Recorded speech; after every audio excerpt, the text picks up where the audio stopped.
Assalamualaikum guys, apa kabar kalian? Di tangan saya sekarang sudah ada Vivo V19 yang varian warna putih. Dan sebelum lanjut ke videonya, kalian betah-betah di rumah ya. Dan jangan lupa banyak berdoa agar tidak terkena virus corona. Menggunakan back cover dan frame dari polikarbonat, bodi dari Vivo V19 ini terlihat lumayan solid. Dan kalau kalian perhatikan di bagian belakangnya, untuk modul kameranya ini agak sedikit menonjol. Tapi kalau kalian pakaikan case bawahnya, maka akan teratasi tonjolan tersebut.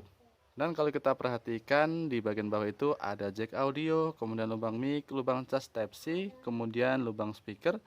Di bagian kanan ada tombol volume dan tombol power, kemudian di bagian atas ada secondary mic, dan di bagian samping ada slot SIM tray. Dan kalau kalian lihat di bagian depan, maka layarnya penuh dan ada tombol kecil di bagian atas untuk kamera depannya. Framenya pun terhitung termasuk tipis ya untuk bagian atas, bawah maupun bagian sampingnya.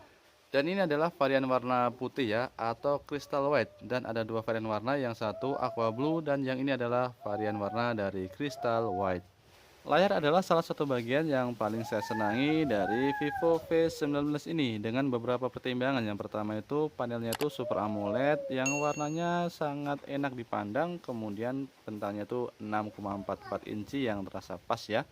Kemudian resolusinya Full HD Plus, sudah diproteksi Corning Gorilla Glass dan support DCI P3 100%. Jadi pengalaman multimedia di handphone ini tuh terasa lebih menyenangkan. Bezel di handphone ini juga terasa tipis karena screen to body ratio-nya tuh mencapai 90% lebih, dan karena pakai panel Super AMOLED, maka ada fitur fingerprint scanner di dalam layar yang lumayan cepat. Software di HP ini juga kekinian ya, dengan versi Android 10 dan Vantage OS versi 10 juga. Sedangkan hardware-nya pakai Snapdragon 675 11 nanometer dengan GPU Adreno 612. Dan semuanya itu ditandem dengan RAM 8 GB dan memori internal sebesar 128 GB.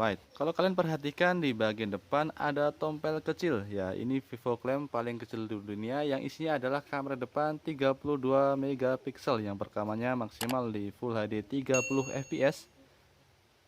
Dan ada kamera belakang, quad kamera 48 megapiksel lensa utama, kemudian 8 megapiksel lensa ultrawide, 2 megapiksel lensa makro, dan 2 megapiksel sebagai depth sensor. Perekamannya bisa di 4K 30 fps dan Full HD di 30 atau 60 fps. Jadi kalau kalian perhatikan ya, kalau kalian lihat-lihat di Vivo V17 yang kemarin, Vivo V17 Pro dengan Vivo Y19 ini, setup kameranya itu sama persis. Hanya bedanya tuh di bagian depan, kalau di Vivo V17 itu pakai mode Razor pop-up ya, dual kamera 32 plus 8 megapiksel. Sedangkan di Vivo V19 ini cuma satu biji 32 megapiksel yang berada di dalam layar.